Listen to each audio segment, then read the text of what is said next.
Good morning student. आज हम अपने कक्षा 10th के संचयन पुस्तक के अंतर्गत पाठ 2 सपनों के से दिन का अध्ययन करेंगे। सबसे पहले हम इसका लेखक परिचय जानते हैं। जो इसके लेखक थे वो थे गुरदयाल सिंह, जिनका समयकाल रहा 1933 से लेकर 2016 तक का। पंजाब के जैतो कस्बे में 10 जनवरी 1933 को एक साधारण दस्तकार परिवार में जन्मे गुरदयाल सिंह ने बचपन में कीलों हथौड़ों से काम लेते हुए शिक्षा पूरी की और कलम पकड़ी। 1954 से 1970 तक वे स्कूल में एक अध्यापक रहे। पहली कहानी 1957 में पंचदरिया पत्रिका में प्रकाशित हुई। जब कॉलेज में ये प्राध्यापक हुए तो अपने ही उपन्यास पढ़ाने का इनको मौका मिला। अंततः यूनिवर्सिटी में प्रोफेसर के पद से इन्होंने अवकाश ग्रहण कर लिया। तो गुरदयाल सिंह का जो समयकाल था वो 1933 से लेकर 2016 तक का रहा और इनका जन्म जो एक साधारण परिवार में हुआ था पंजाब के जैतो कस्बे में 10 जनवरी 1933 को इनका जन्म हुआ था। इन्होंने बचपन से ही बहुत संघर्ष किया और संघर्ष करते करते इन्होंने अपनी शिक्षा पूरी की। उसके बाद 1954 से लेकर 1970 तक ये अध्यापक रहे। फिर 1957 में इन्होंने एक अपनी पत्रिका प्रकाशित की पंचदरिया। फिर ये कॉलेज में लेक्चरर भी हो गए, प्राध्यापक हो गए, उपन्यास पढ़ाने का इनको मौका मिला और यूनिवर्सिटी में ये प्रोफेसर पद पर भी पहुंच गए और वहाँ से उन्होंने फिर अवकाश ग्रहण कर लिया। गुरदयाल ठेठ ग्रामीण परिवेश और भावबोध के लेखक के रूप में जाने जाते हैं। बड़े सहज रूप से वे अपने पात्रों का चयन खेतीहर मजदूरों, पिछड़ों और दलित वर्ग के लोगों के बीच करते हैं, जो सदियों से अपने समाज की उस दूषित व्यवस्था के शिकार हैं जो पीढ़ी दर पीढ़ी उनकी शारीरिक हड्डियों को नहीं गलाती रही है, उनकी पूरी मानसिकता को दीनहीन और बेबस बनाए हुए हैं।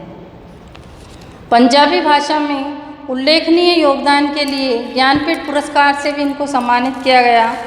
लेखन के लिए साहित्य अकादमी पुरस्कार, सोवियत लैंड नेहरू सम्मान, पंजाब की साहित्य अकादमी सहित कई अन्य पुरस्कारों से इनको सम्मानित होने का गौरव प्राप्त हुआ।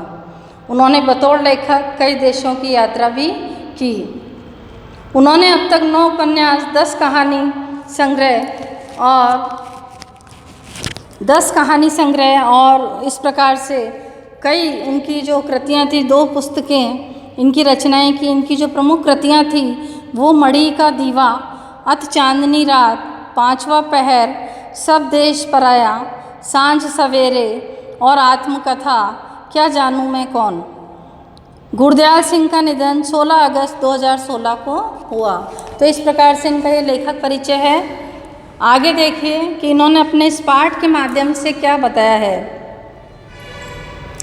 सपनों के से दिन कि कई ऐसी यादें होती हैं हमारे बचपन की, जब हम वो यादें हम बड़े हो जाते हैं तब भी वो यादें हमारे दिमाग में बनी रहती है। हम उनको संजोए रहते हैं कि किस प्रकार से जब हम छोटे थे तो हम कैसे करते थे, कैसी शरारतें करते थे, हमारे मित्र कौन थे, हमारा स्कूल का जीवन कैसा था, हमारा परिवार का माहौल कैसा था, हमको हमारी माँ ने क्या क्या सीख दी, हमको किससे क्या प्रेरणा मिली।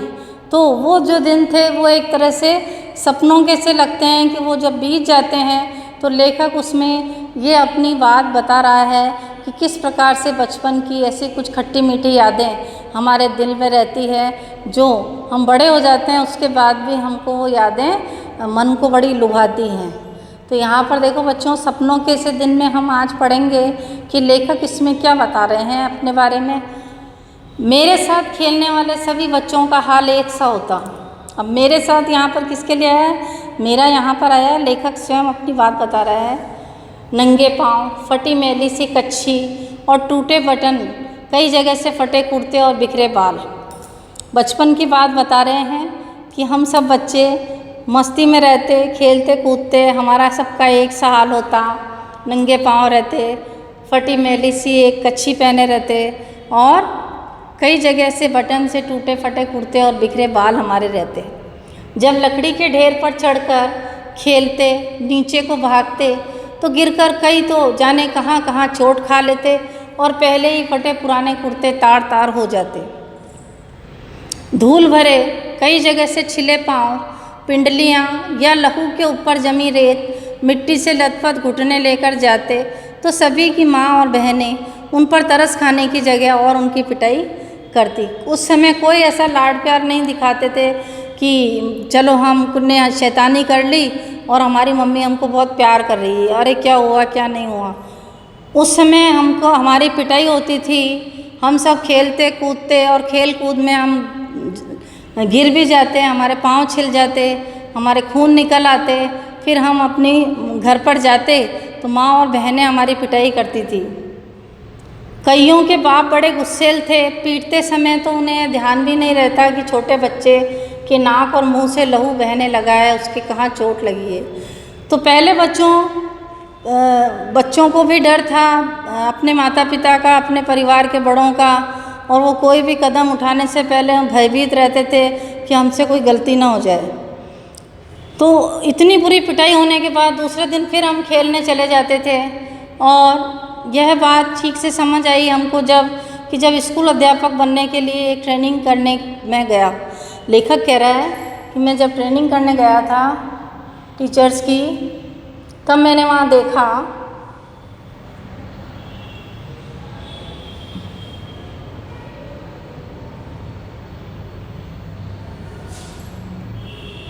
कि किस प्रकार से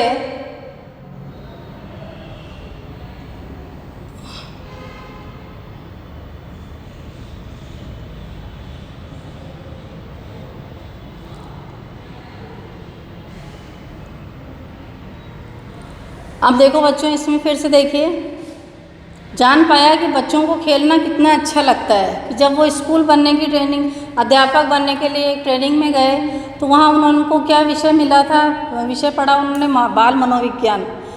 ऐसी बातों के बारे में तभी जान पाया कि बच्चों को खेलना क्यों इतना अच्छा लगता है कि बुरी तरह पिटाई होने पर भी वे खेलने चले जाते। तो उसे अपना बचपन याद आ गया लेखक को।